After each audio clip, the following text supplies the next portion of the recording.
नमस्कार, स्वागत है आपका फिक्र आपकी में। सबसे पहले आज की सबसे बड़ी खबर हम आपको फिक्र आपकी में बताना चाह रहे हैं। इस वक्त की पहली बड़ी खबर जो हमारे सामने आ रही है, सीधे ब्रेक करिए। प्रधानमंत्री नरेंद्र मोदी का भूटान दौरा टला, इस वक्त की बड़ी खबर। खराब मौसम की वजह से 21 से 22 मार्च का दौरा टला। पीएम के भूटान दौरे की नई तारीख जल्द होगी तय।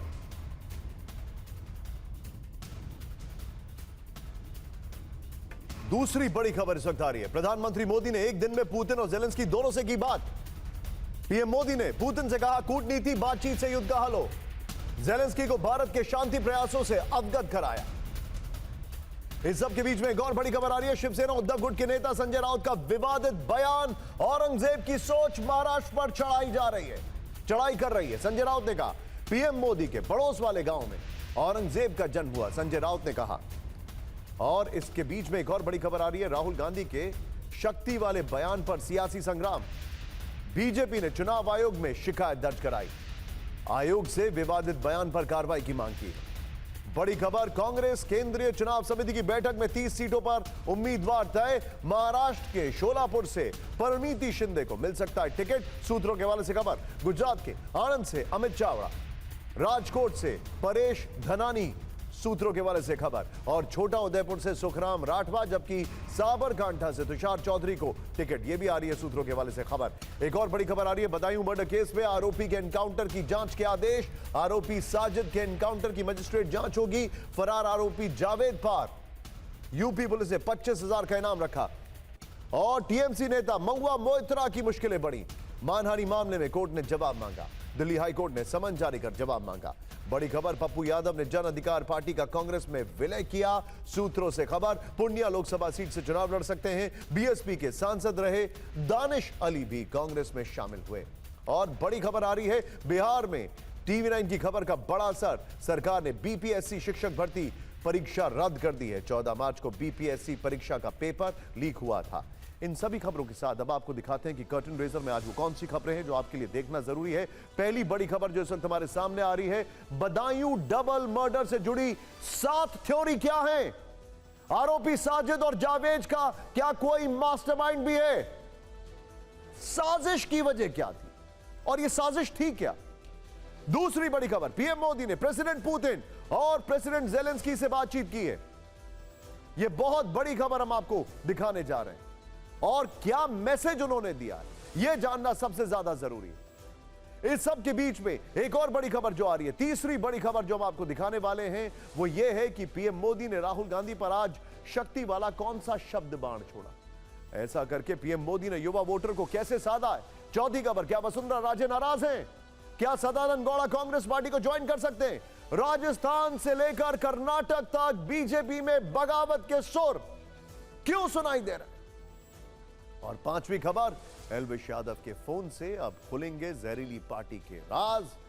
चैट से क्या पता चला है, हम आपको बताएंगे। लेकिन शुरुआत करने जा रहे हैं फिक्र आपकी में। सबसे पहले वो खबर जिस पर पिछले 24 घंटे से पूरे देश में बड़ी बहस छिड़ी हुई है। 3 बड़े सवाल जो पूछे जा रहे हैं। नंबर 1, बदायूं में 6 साल और 13 साल के 2 बच्चों के कत्ल की असली वजह क्या है? पहला सवाल, बदायूं में 6 साल और 13 साल के 2 बच्चों के कत्ल की असली वजह क्या है? नंबर 2, घर में घुसकर बच्चों की हत्या के पीछे मकसद क्या था, साजिश क्या थी? बदायूं में 2 बच्चों की हत्या होती है, मामला लोकल लॉ एंड ऑर्डर का है, लेकिन अब इसके सियासी तार उलझने शुरू हो गए। आखिर ऐसा क्यों हो रहा है? लेकिन आप टीवी स्क्रीन पर इस वक्त 3 तस्वीरें देखने जा रहे हैं।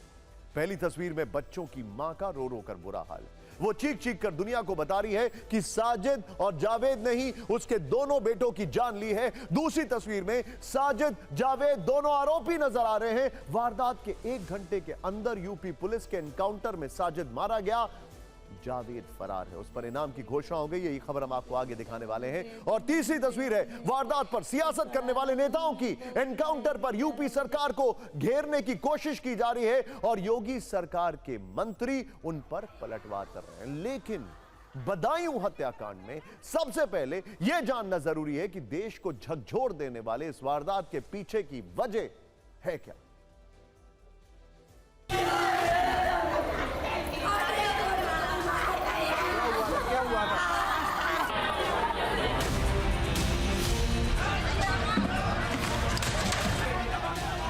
वहीं से लेके गो ऊपर बाने एक को मार दो, फिर वो चोटवारो पानी लेके पहुंचो तो लो फिर बाव पकड़ के वहाँ बेदर्दी से मार दो। तुमको भी मारने की कोशिश की उन्होंने? हाँ। तुम छत पे पहुंच गए थे सीधा? अच्छा, तो क्या देखा तुमने छत पे? वहाँ क्या पड़ा हुआ था, क्या था? बहुत सारा खून पड़ा था और मेरे भाई पड़े थे। अच्छा।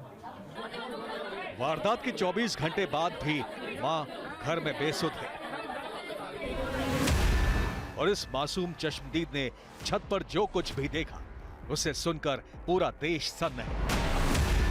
बदायूं में दोहरे हत्याकांड के मुख्य आरोपी साजिद ने इसके दोनों भाइयों को बेरहमी से मारने के बाद तीसरे भाई की भी जान लेने की कोशिश की थी, लेकिन ये किसी तरह छत से बचकर भाग निकला और चिल्लाते हुए मां को दोनों भाइयों की निर्मम हत्या का सच बताया। पूरे तरफ खून के जो है वो यहाँ पर निशान लगे हुए हैं, यानी कि हत्या करने के बाद इस तरीके से इन दीवालों को टच करते हुए वो ऊपर से नीचे भागा था।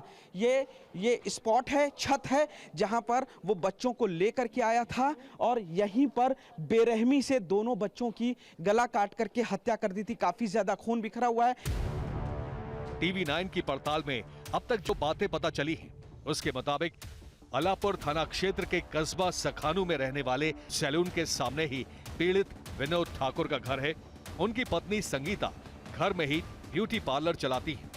विनोद और साजिद के बीच पारिवारिक संबंध होने की बात सामने आई है।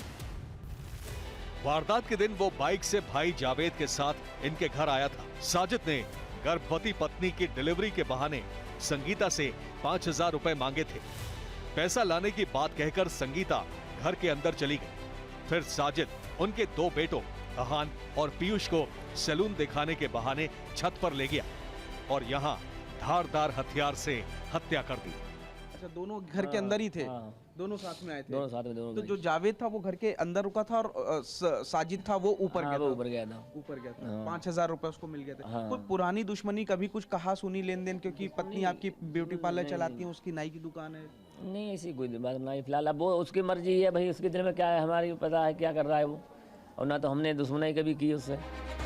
बदायूं में इस वारदात के बाद जमकर हंगामा हुआ। गुस्साई भीड़ ने साजिद की दुकान में तोड़फोड़ की। सड़क पर उग्र प्रदर्शन हुआ। बाद में पुलिस के एनकाउंटर में साजिद मारा गया। पैसे उसको मिल गए थे, कुछ और पैसों की तलाश थी जिसकी वजह से उसने मांगा और उसको पैसे मिलने में देर हुई, या जो भी बात हो अभी उसके बारे में और जांच पड़ताल चल रही है। पुलिस ने छत को सील कर दिया है। दूसरे आरोपी जावेद की सरगर्मी से तलाश की जा रही है और प्रशासन ने साजिद के एनकाउंटर की मजिस्ट्रेट जांच के आदेश भी दे दिए हैं। पुनीत शर्मा, बदायूं, टीवी 9 भारतवर्ष। लेकिन इस पूरे मामले में इस वक्त एक बड़ी खबर आ रही है। बदायूं डबल मर्डर केस की सबसे बड़ा डेवलपिंग स्टोरी। आरोपी फरार जावेद पर 25,000 रुपए का इनाम। एसएसपी बदायूं ने की इनाम की घोषणा। पुलिस की 4 टीमें जावेद की तलाश कर रही हैं। पुलिस ने साजिद के पिता और चाचा को हिरासत में लिया। 13 साल और 6 साल के बच्चे के पोस्टमार्टम होने के बाद दोनों बच्चों के शव जब घर लाए गए हैं तो कोहराम मच गया है। यह इस वक्त हमारे पास जानकारी आ रही है। सोचिए जरा, जो बच्चे हंसते खेलते घर में दिखाई दे रहे थे, एकाएक उनको छत पर ले जाया जाता है और फिर उनका कत्ल कर दिया जाता है। उनका शव जब घर पहुंचता है तो वहां पर कोहराम मच जाता है। साजिद और जावेद के बारे में हमारे सहयोगी पुनीत शर्मा को एक और जानकारी मिली है। दोनों आदतन अपराधी नहीं थे। उनके खिलाफ पहले से कोई केस दर्ज नहीं है, लेकिन पड़ताल के दौरान हमें यह भी पता चला है कि दोनों आरोपी इंस्टाग्राम पर रील बनाते थे। जावेद ने ऐसी ही एक रील बनाई थी जिसमें साजिद भी दिख रहा था और इस गाने के बोल बताते हैं कि दोनों की सोच खतरनाक थी। साजिद के बारे में अब कुछ ऐसे सवाल जिनके जवाब मिलेंगे तो पूरी गुत्थी सुलझ जाएगी। आइए ये सवाल जो है वो देखते हैं। बदायूं में डबल मर्डर, कितने सवाल। नंबर 1, साजिद शराब की बोतल लेकर घर में क्यों घुसा था? सोचिए, क्या साजिद ने शराब पीकर वारदात को अंजाम दिया? छत पर कांच के टुकड़े कहां से आए? क्या हत्या के इरादे से ही धारदार हथियार लेकर आया था?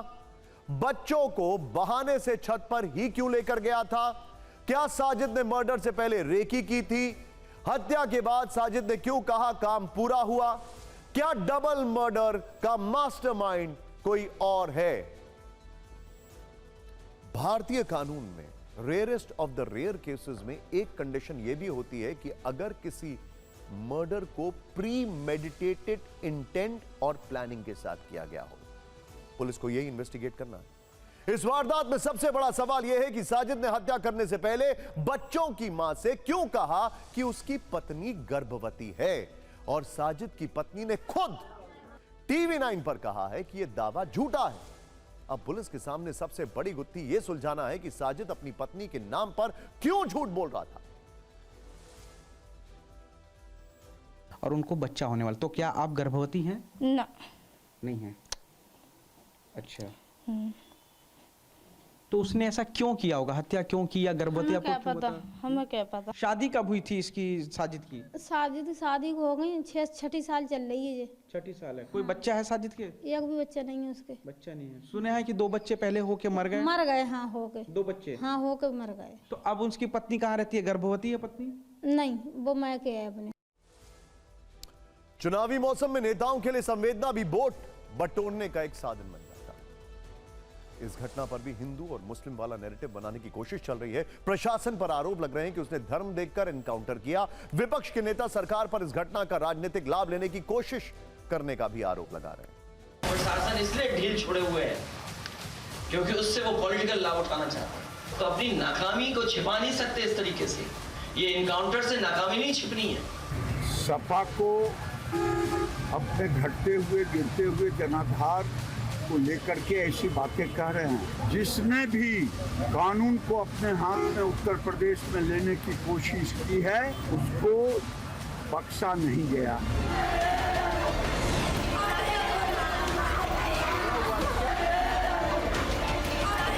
इस सरकार का लाइन ऑर्डर पूरी तरह से फेल है। एनकाउंटर तो कर ही दिया है, तो इसकी खुलेगा कैसे? पुलिस चौकन्नी थी, तभी इतने कम समय में वो अपराधी को पकड़ भी पाई। किसी के घर में क्या हो रहा है ये किसी को पता नहीं होता। ऐसा बीजेपी वाले हमेशा चुनाव के वक्त हिंसा करवाते हैं। समाजवादी पार्टी के कहीं ये सरकार होती तो वो जिस जाति के नाम पे या धर्म के नाम पे वो राजनीति करते हैं उसको वो संरक्षण देते और प्रोटेक्शन देते।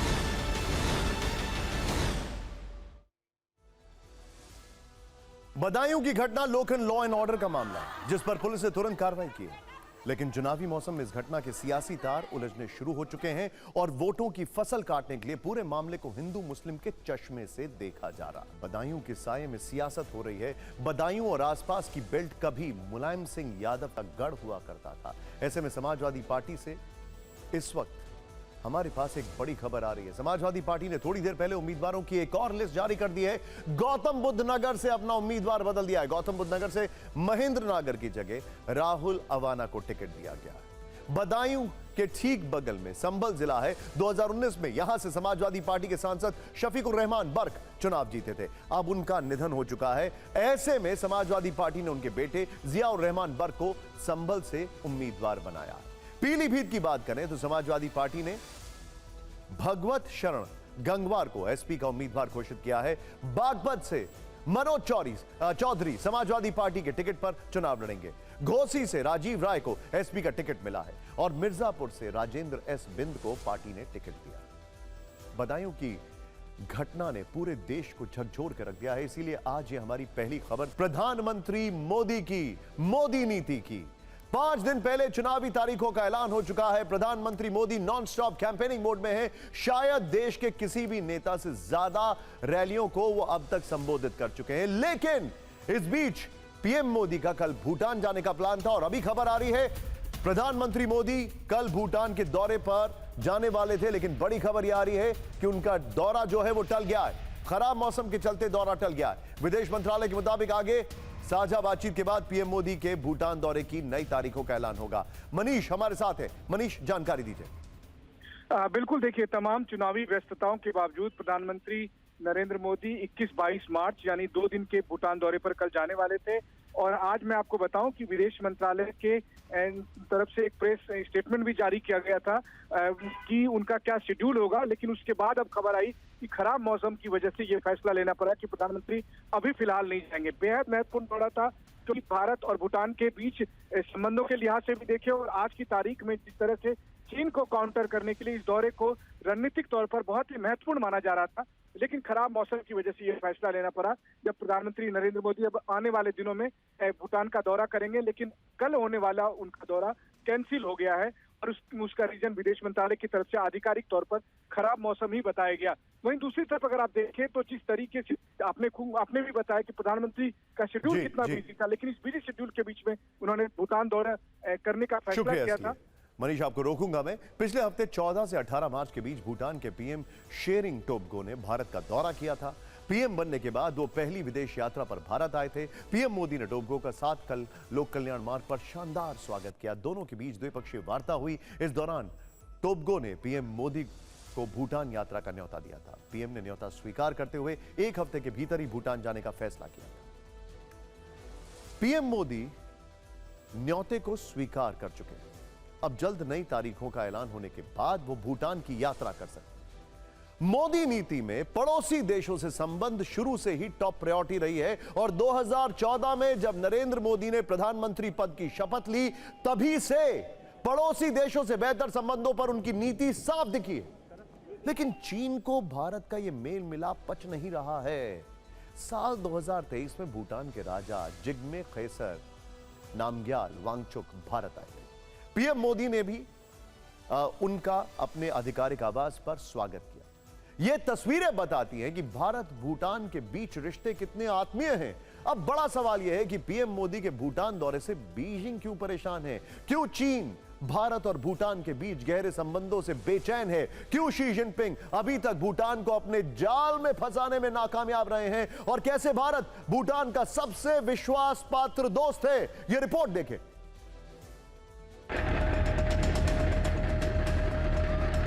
करीब 2 महीने पहले अमेरिका की मैक्सार टेक्नोलॉजी ने सैटेलाइट तस्वीरें जारी की थी।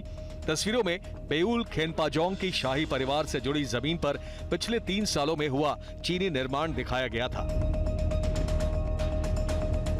भूटान और चीन के बीच कोई आधिकारिक राजनयिक संबंध नहीं है। भारत की तरह भूटान चीन के बीच सीमा विवाद है। इसे लेकर पिछले कुछ समय से बीजिंग भूटान पर कई तरह के दबाव बना रहा है। भूटान के पूर्व प्रधानमंत्री लोटे शेरिंग ने चुनाव से ठीक पहले चीन के साथ सीमा विवाद को सुलझाने की पहल करके सबको चौंका दिया था। खबरों की माने तो भूटान के तत्कालीन प्रधानमंत्री चीन के साथ जमीन को अदला बदली करने के भी पक्षधर थे। भारत की इस पर पैनी नजर बनी हुई थी। भूटान में चुनाव के बाद सरकार बदली तो शेरिंग तोब्गे सत्ता में आए। तोब्गे का भारत के प्रति झुकाव रहा है। मनीष झा, TV9 भारतवर्ष। भारत चीन को घेरने के लिए भूटान नीति पर चल रहा है और रूस यूक्रेन युद्ध रोकने के लिए युद्ध का नहीं बुद्ध का संदेश दे रहा है। ये हम आपको दिखाने वाले हैं, सोचिए जरा। लेकिन उससे पहले सामरिक रणनीतिक रूप से भारत के लिए भूटान क्यों जरूरी है, अब वो समझते हैं। भूटान चीन के साथ 400 किलोमीटर से अधिक लंबी सीमा साझा करता है। भूटान और चीन के बीच 2 इलाकों को लेकर ज्यादा विवाद। इनमें से एक भारत चीन भूटान ट्राई जंक्शन के बीच 269 वर्ग किलोमीटर का इलाका है। दूसरा भूटान के उत्तर में 495 वर्ग किलोमीटर का जाखारलुंग और पासमुलुंग घाटियों का इलाका है। चीन भूटान को 495 वर्ग किलोमीटर वाला इलाका देकर उसके बदले में 269 वर्ग किलोमीटर का इलाका लेना चाहता है। यह इलाका भारत के सिलीगुड़ी कॉरिडोर या चिकन नेक के करीब है। ऐसे में अगर चीन सिलीगुड़ी कॉरिडोर के करीब आता है तो यह भारत के लिए बहुत चिंता का विषय है, क्योंकि यह पूर्वोत्तर राज्यों से कनेक्टिविटी के लिए खतरा बन सकता है और एक बड़ी सामरिक चुनौती पैदा कर सकता है। यह आपने देखा, भारत की पड़ोसी देशों वाली एक्ट ईस्ट पॉलिसी में भूटान सबसे ऊपर था। भारत और भूटान के बीच न केवल सदियों पुराना रिश्ता है, बल्कि भारत भूटान का संरक्षक राष्ट्र है। इससे उलट चीन छोटे छोटे देशों की जमीन हड़पने की साजिश रचता है, उन्हें कर्ज में फंसाकर संसाधनों पर कब्जा करता है। भूटान के ऊपर किसी भी तरह के सामरिक संकट से सुरक्षा की जिम्मेदारी भारत की है। साल 2017 में डोकलाम संकट के समय भारतीय सैनिक ने भूटान की जमीन हड़पने की चीनी मंसूबों पर पानी फेर दिया। भारत भूटान की 13वीं पंचवर्षीय योजना के लिए समर्थन बढ़ाने पर विचार कर रहा है। भूटान की तरक्की के लिए भारत ने पिछले 5 साल में 5,000 करोड़ रुपए की आर्थिक मदद दी है। भूटान नरेश की तरफ से भूटानी युवाओं के स्किल डेवलपमेंट के लिए भी भारत ने 1500 करोड़ की वित्तीय मदद का ऐलान किया है। ऊर्जा सुरक्षा के लिए भारत की मदद से भूटान में कई हाइड्रो प्रोजेक्ट के अलावा विभिन्न इंफ्रास्ट्रक्चर प्रोजेक्ट्स भी किए जा रहे हैं। अब जो खबर हम आपको दिखाने वाले हैं वो बहुत बड़ी है। क्या आप जानते हैं कि प्रधानमंत्री मोदी ने आज 2 मुल्क जिसमें बहुत भयंकर युद्ध छिड़ा है, उन दोनों के राष्ट्राध्यक्षों से बात की। फिक्र आपकी में आगे जो बड़ी खबर आपके सामने आने वाली है, यह देखिए टीजर इस वक्त। बड़ी खबर यह है, पीएम मोदी ने आज किस राजनीतिक स्टार्टअप का जिक्र किया, साथ ही स्टार्टअप महाकुंभ से 21 करोड़ की युवा शक्ति को कैसे साधा, यह हम आपको दिखाएंगे। लेकिन उससे पहले रूस और यूक्रेन के बीच इस वक्त भीषण युद्ध चल रहा है। इस बीच प्रधानमंत्री मोदी ने राष्ट्रपति पुतिन और राष्ट्रपति ज़ेलेंस्की दोनों से बातचीत की है। और सबसे बड़ी बात, पीएम मोदी ने एक ही दिन में दोनों लीडर से फोन पर बात करके एक नई मिसाल कायम कर दी। ऐसा करने वाले पीएम मोदी दुनिया के इकलौते लीडर हैं। उन्होंने दोनों नेताओं के सामने भारत का रुख दोहराया और युद्ध रोककर कूटनीति और बातचीत के जरिए मसले का हल निकालने की अपील की है। प्रधानमंत्री मोदी ने सबसे पहले पुतिन को फोन किया, उन्हें रूस में 5वीं बार राष्ट्रपति पद का चुनाव जीतने के लिए बधाई दी। पीएम मोदी ने इसकी जानकारी सोशल मीडिया प्लेटफॉर्म एक्स पर दी। आज राष्ट्रपति पुतिन से बात की और उन्हें रूस में राष्ट्रपति के तौर पर फिर से चुने जाने के लिए बधाई दी। भारत रूस के बीच खास दोस्ती और रणनीतिक साझेदारी है। हम आने वाले वर्षों में इसे और मजबूत करने के लिए काम करते रहेंगे। क्रेमलिन की ओर से जानकारी दी गई है कि इस दौरान पुतिन ने पीएम मोदी को लोकसभा चुनाव के लिए अग्रिम शुभकामनाएं दी। दोनों दोस्तों में भारत रूस के कूटनीतिक, आर्थिक और सामरिक रिश्तों के अलावा रूस यूक्रेन युद्ध पर भी चर्चा हुई। पीएम मोदी ने युद्ध पर पुतिन से भारत का रुख दोहराया। उनसे कहा कि कूटनीति और बातचीत के जरिए ही मसले का हल निकाला जाना चाहिए। पीएम ने यही बात पुतिन से साल 2022 में उज्बेकिस्तान में एससीओ समिट के मौके पर कही थी। उस समय पीएम मोदी ने पुतिन से कहा था, आज का युग युद्ध का नहीं है। आज का युग युद्ध का है नहीं। और हमने फोन पर भी कई बार आपसे इस विषय में बात की है कि डेमोक्रेसी और डिप्लोमेसी और डायलॉग, ये सारी बातें ऐसी हैं कि जो दुनिया को एक स्पर्श करती हैं। आने वाले दिनों में शांति के रास्ते पर हम कैसे बढ़ सके, उसके विषय में जरूर आज हमें चर्चा करने का मौका मिलेगा। पीएम मोदी का ये शांति मंत्र असल में पूरी दुनिया के लिए था। भारत का यही नजरिया आज उन्होंने यूक्रेन के राष्ट्रपति ज़ेलेंस्की से फोन पर बातचीत के दौरान स्पष्ट किया। राष्ट्रपति ज़ेलेंस्की से भारत यूक्रेन साझेदारी को मजबूत करने पर अच्छी चर्चा हुई। उन्हें संघर्ष को शीघ्र समाप्त करने के लिए, शांति के लिए भारत के सभी प्रयासों और समर्थन से अवगत कराया। भारत हमेशा मानवीय सहायता जारी रखेगा। रूस यूक्रेन जंग शुरू होने के बाद पीएम मोदी और ज़ेलेंस्की की मुलाकात सिर्फ एक बार हुई है। ये पिछले वर्ष जापान में G7 समिट के दौरान की बात है। उस समय पीएम मोदी ने ज़ेलेंस्की से कहा था कि यूक्रेन युद्ध सियासत का नहीं, इंसानियत का मुद्दा है। भारत इस युद्ध को खत्म करने के लिए हर संभव कदम उठाने को तैयार है। सोचिए जरा, हाईटेक पॉलिटिकल कैंपेनिंग, उस सब के बीच में भूटान दौरे का जिक्र, और उससे पहले 2 मुल्क जिनमें भयंकर युद्ध छिड़ा हुआ है, उनको यह समझाने की कोशिश कि किसी भी तरह शांति की ओर आगे बढ़े। यह है वर्ल्ड लीडरशिप। इस वक्त पूरी दुनिया में युद्ध के बादल छाए हुए हैं। कई देशों के बीच भयंकर ट्रस्ट डेफिसिट दिख रहा है। लेकिन प्रधानमंत्री मोदी ने अपने तीसरे टर्म में भारत को दुनिया में तीसरे सबसे बड़ी अर्थव्यवस्था बनाने का वादा किया है। और इसी वादे को पूरा करने के लिए भारत मंडपम में आज स्टार्टअप महाकुंभ का आयोजन हुआ। स्टार्टअप महाकुंभ में प्रधानमंत्री मोदी ने सीधे सीधे देश की युवा पीढ़ी तक अपना विजन पहुंचाया। प्रधानमंत्री ने अपने संबोधन में युवा पीढ़ी और स्टार्टअप की बात की, नई तकनीक और आर्टिफिशियल इंटेलिजेंस के इस्तेमाल की बात की। स्टार्टअप की बात करते करते प्रधानमंत्री मोदी ने कांग्रेस नेता राहुल गांधी पर सियासी तंज भी कसा। प्रधानमंत्री ने क्या कहा, आप खुद देखें।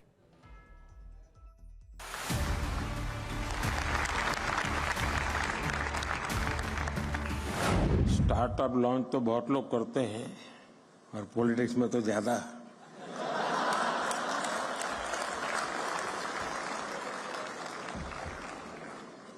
और बार बार लॉन्च करना पड़ता है।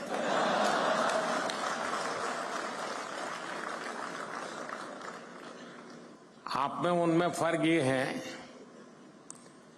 कि आप लोग प्रयोगशील होते हैं। एक अगर लॉन्च नहीं हुआ तो तुरंत दूसरे पर चले जाते हैं।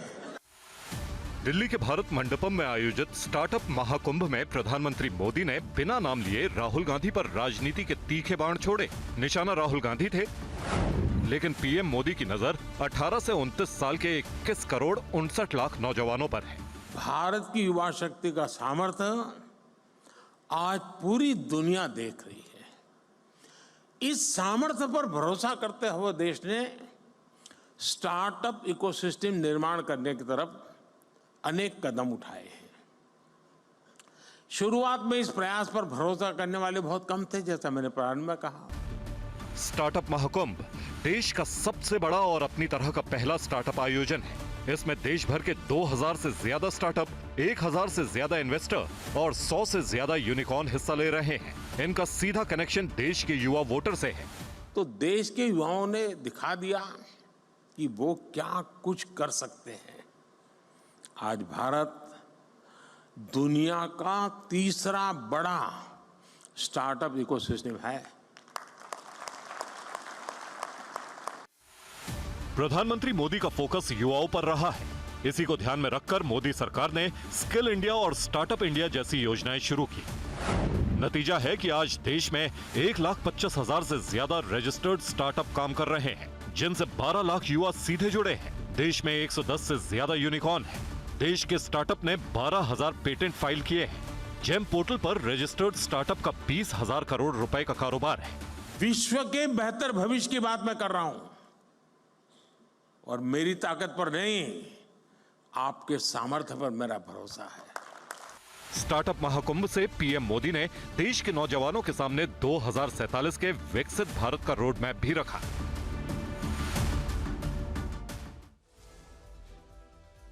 पहले यंग इन्फ्लुएंसर्स, उनको पुरस्कार दिया गया और उसके बाद स्टार्टअप में युवा शक्ति को रिकॉग्नाइज किया जा रहा है। यह युवा शक्ति की ताकत समझिए आप सभी लोग। प्रधानमंत्री मोदी ने स्टार्टअप महाकुंभ से देश के 21 करोड़ से ज्यादा वोटर से सीधा कनेक्शन बनाने की कोशिश की। 21 करोड़ ये वो युवा वोटर हैं जो 19 अप्रैल से शुरू होने वाले लोकसभा चुनाव का नतीजा तय करेंगे। पहले आपको इस युवा वोटर की ताकत के बारे में बताते हैं। लोकसभा चुनाव में इस बार 96 करोड़ 80 लाख मतदाता वोट डालेंगे, जो कि ऑस्ट्रेलिया, रशिया, अमेरिका की टोटल पॉपुलेशन से ज्यादा। लेकिन इनमें से 21 करोड़ 59 लाख वोटर 21 करोड़ 59 लाख वोटर 18 से 29 साल के बीच में हैं। देश में 20 से 29 साल की उम्र के वोटर्स की संख्या है 19 करोड़ 74 लाख, जबकि पहली बार वोट डालने वाले मतदाताओं की संख्या है 1 करोड़ 84 लाख। देश के कुल वोटर्स में 18 से 29 साल के युवा वोटर्स की संख्या करीब 22% है। ये युवा वोटर हार जीत तय कर सकते हैं। यही वजह है कि देश के हर राजनीतिक दल का फोकस इस मतदाता पर है। कांग्रेस ने युवा वोटर्स को आकर्षित करने के लिए युवा न्याय नाम से 5 बड़ी गारंटियों का ऐलान किया है। युवा न्याय के तहत कांग्रेस की पहली गारंटी भर्ती भरोसा। इसके तहत कांग्रेस का वादा है कि वो 30 लाख सरकारी पदों को भरेगी।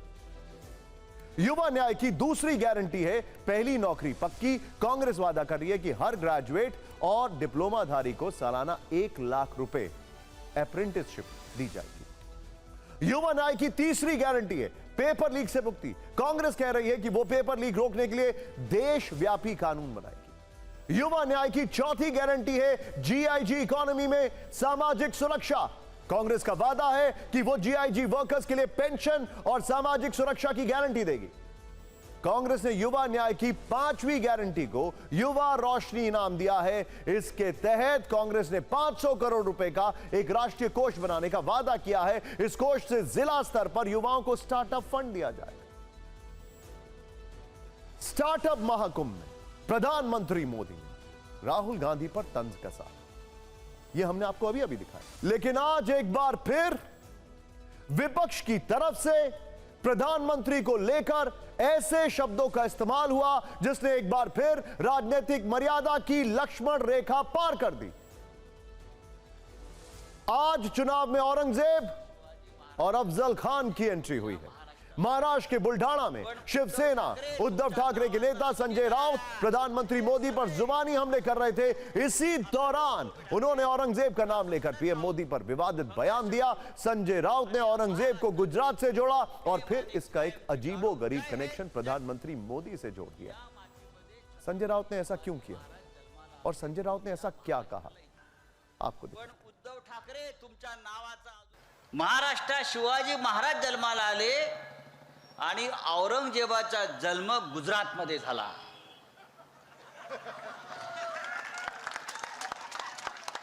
गुजरातमध्ये जिथे मोदी जन्माला आले त्याच्या बाजूला दाहोद नावाचं गाव आहे,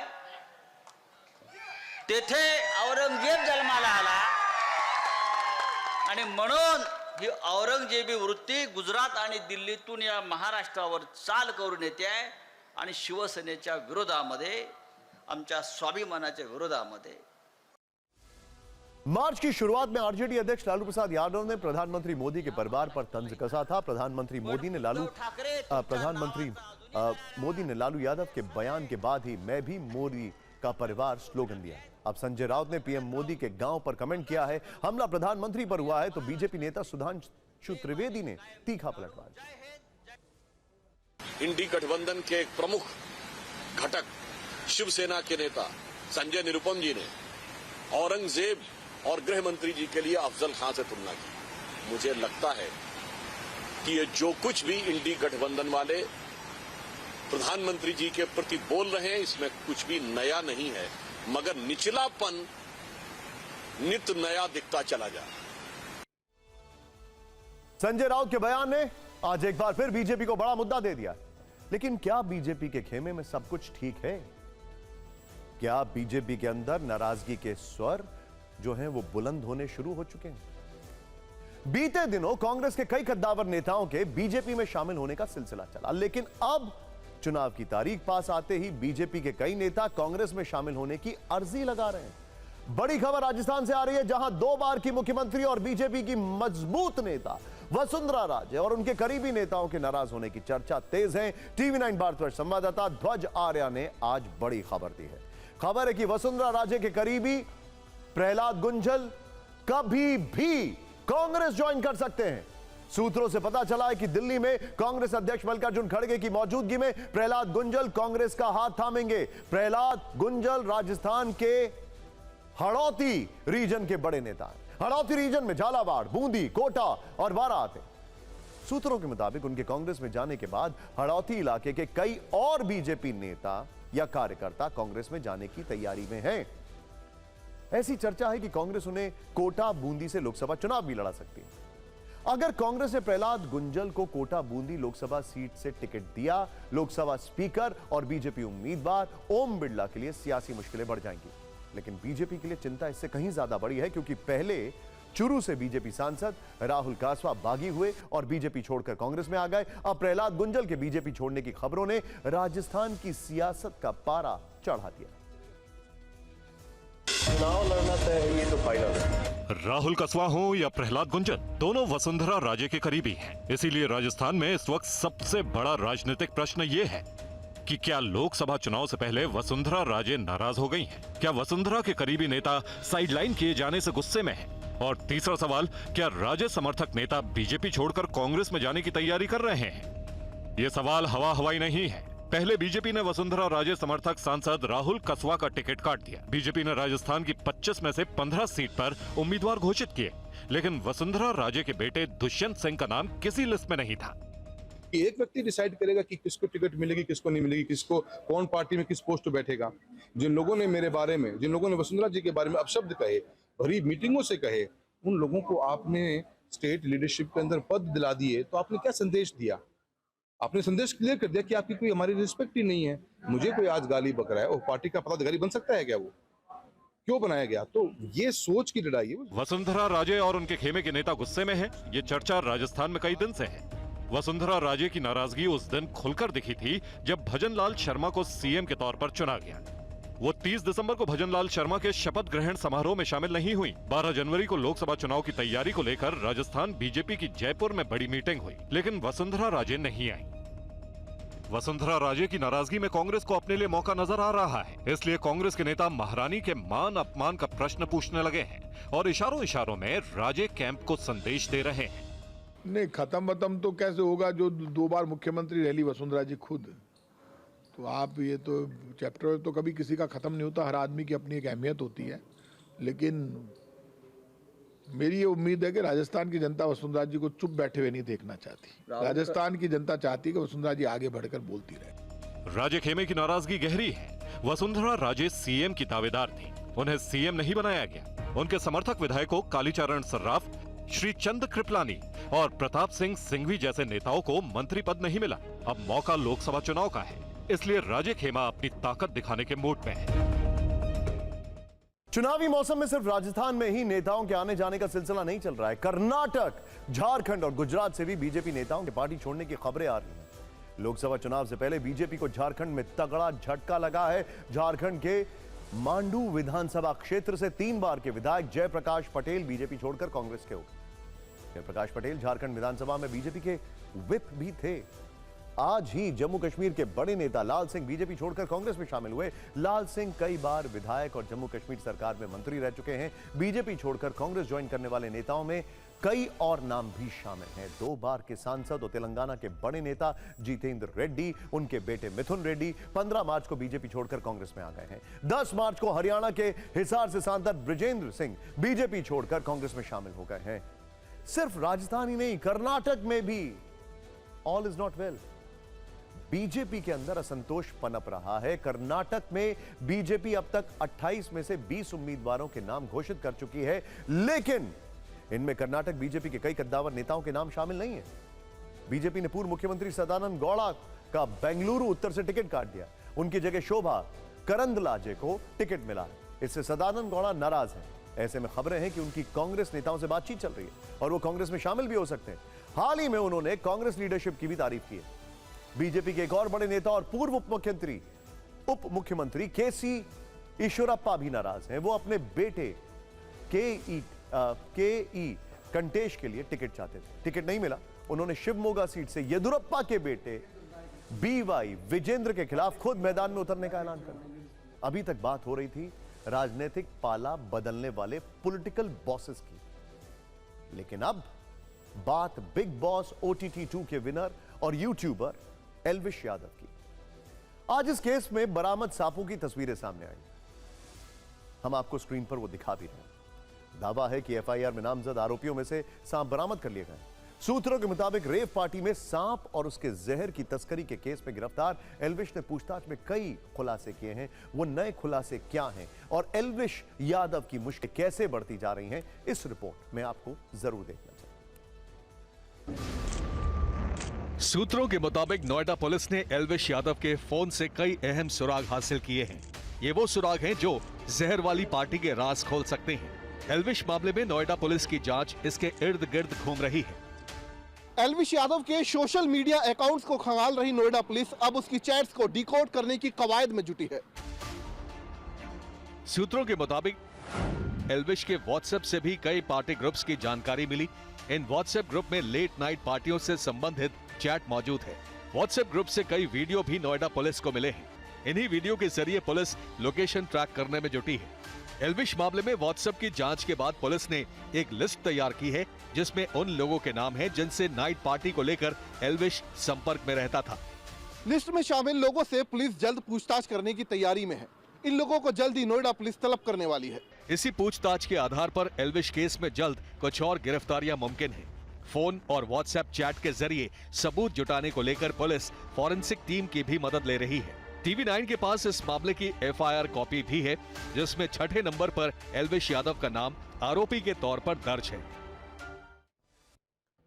अभी तक इस केस में सिंगर फाजिल पुरिया के अलावा किसी सेलिब्रिटी का नाम सीधे तौर पर सामने नहीं आया है। फाजिल पुरिया के रोल की भी तफ्तीश की जा रही है।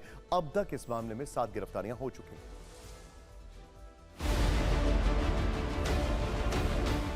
एल्विश यादव की गिरफ्तारी के बाद नोएडा पुलिस ने कार्रवाई तेज करते हुए इस केस में 2 और आरोपियों को धर दबोचा। इनके नाम ईश्वर और विनय है। ईश्वर का खुद का बैंक्वेट हॉल है। आरोप है कि यहां सांपों और विष की सप्लाई होती थी। ईश्वर और विनय खास दोस्त थे। दोनों पर सांपों के विष के गैर कानूनी कारोबार का आरोप है। ईश्वर पहले से गिरफ्तार आरोपी राहुल के संपर्क में था। आरोपियों को लेकर पुलिस यहां से जा रही है। आप देख सकते हैं कि 2 गिरफ्तारियां जो हुई हैं उन्हें पुलिस अभी यहां से लेकर जा रही है। तो कुल 7 गिरफ्तारियां हो चुकी हैं और कई बड़े नाम इसमें और शामिल हैं जो कि पूछताछ के दायरे में आ सकते हैं।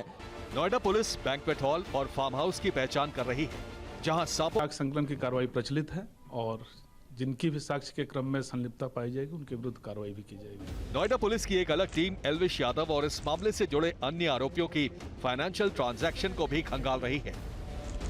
और अब खबर पंजाब के मशहूर पॉप सिंगर सिद्धू मूसेवाला की। 22 मई 2022 को गोली मारकर उनकी हत्या कर दी गई थी। इस हत्याकांड के 2 साल बाद इस परिवार में खुशियां आईं, लेकिन ये हर्ष अब कानूनी पेचीदगियों में फंस गया है।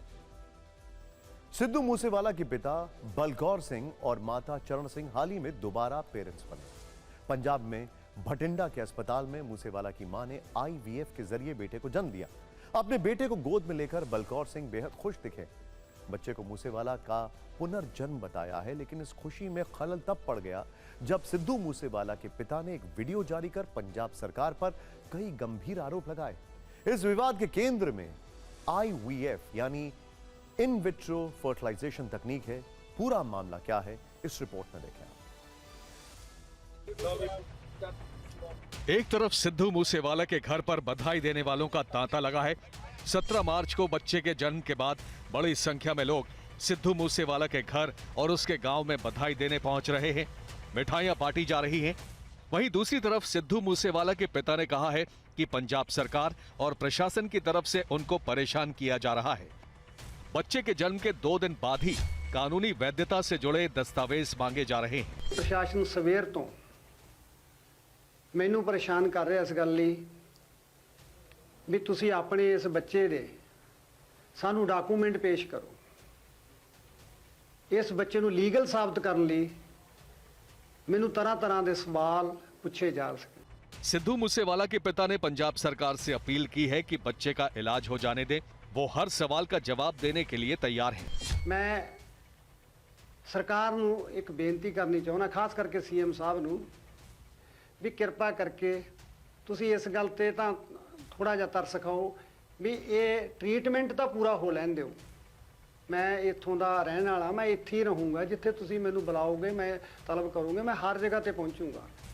सिद्धू मूसेवाला की मां ने IVF के जरिए जन्म दिया है।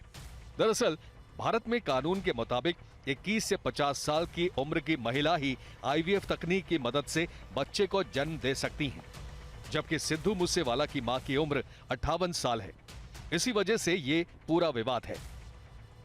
सिद्धू मूसेवाला के परिवार का कहना है कि बच्चे का जन्म बटिंडा के अस्पताल में जरूर हुआ है, लेकिन IVF ट्रीटमेंट विदेश में किया गया। अस्पताल की डॉक्टर का भी कहना है कि चरण कौर 3 महीने की गर्भवती थी और उसके बाद का वक्त उन्होंने यहां गुजारा है। सिद्धू मूसेवाला के पिता पंजाब सरकार पर सवाल उठा रहे हैं। अब इस मामले में एक चिट्ठी भी सामने है। यह चिट्ठी भारत सरकार के स्वास्थ्य और परिवार कल्याण विभाग की ओर से पंजाब सरकार को लिखी गई है, जिसमें सिद्धू मूसेवाला की मां चरण कौर के 58 साल की उम्र में IVF तकनीक से की गई डिलीवरी को लेकर रिपोर्ट तलब की गई। केंद्र सरकार ने चिट्ठी लिखी आ, लोंबड़ चालां चलदे आ। केंद्र सरकार की चिट्ठी आ, केंद्र सरकार नूं घटिया सोच आ उन्हां दी। साडे वल्लों कोई उन्हां नूं परेशान नहीं किया जाऊगा। Rest assure. भारत सरकार दी ਹੈਲਥ ਮਿਨਿਸਟਰੀ ਨੇ ਇੱਕ ਪੱਤਰ ਲਿਖਿਆ ਪੰਜਾਬ ਸਰਕਾਰ ਨੂੰ ਕਿ ਸਿੱਧੂ ਮੂਸੇਵਾਲੇ ਦੀ ਮਾਤਾ ਜੀ ਜਿਨ੍ਹਾਂ ਨੇ ਹੁਣੇ ਹੀ IVF ਦੇ ਥਰੂ ਬੱਚੇ ਦਾ ਜਨਮ ਹੋਇਆ ਉਸ ਪ੍ਰੋਸੀਜਰ ਨਾਲ ਔਰ ਉਹਨਾਂ ਦੀ ਹੈਲਥ ਦੇ ਬਾਰੇ जानकारी ली जाए।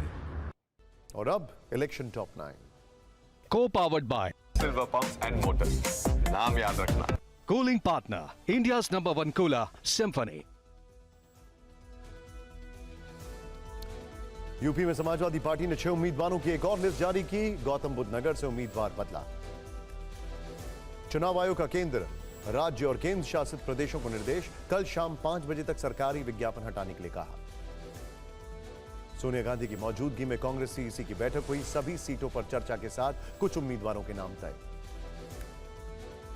पश्चिम बंगाल के कूच बिहार में बीजेपी कार्यकर्ताओं का ममता सरकार के खिलाफ प्रदर्शन। डीएमके की शिकायत पर केंद्रीय मंत्री शोभा करंदलाजे के बयान के खिलाफ चुनाव आयोग ने कार्रवाई का निर्देश दिया। बेंगलुरु कैफे ब्लास्ट में तमिलनाडु के लोगों का हाथ बताया था। पंजाब के जैतों में सुखबीर सिंह बादल की यात्रा के रूट के बगल से गुजरा सीएम भगवत मान का काफिला। बादल ने मान के काफिले की ओर पारंपरिक पंजाबी छड़ी दिखाई। असम के बारपेटा में कांग्रेस सांसद अब्दुल खालिक ने इस्तीफा वापस लिया। टिकट कटने के बाद 15 मार्च को छोड़ी थी पार्टी। प्रदूषण के मुद्दे पर दिल्ली के एलजी ने अरविंद केजरीवाल को लिखी चिट्ठी। कहा, इस गंभीर समस्या पर सरकार से ठोस कदम उठाने की उम्मीद। राजस्थान में बीएसपी ने 3 और उम्मीदवार घोषित किए। जालौर सिरोही से लाल सिंह राठौर, भरतपुर से अंजला और कोटा से भीम सिंह को उम्मीदवार बनाया। और आगे देखिए, मार्कोस का पराक्रम शिखर पर भारत, द पीएम फैक्टर।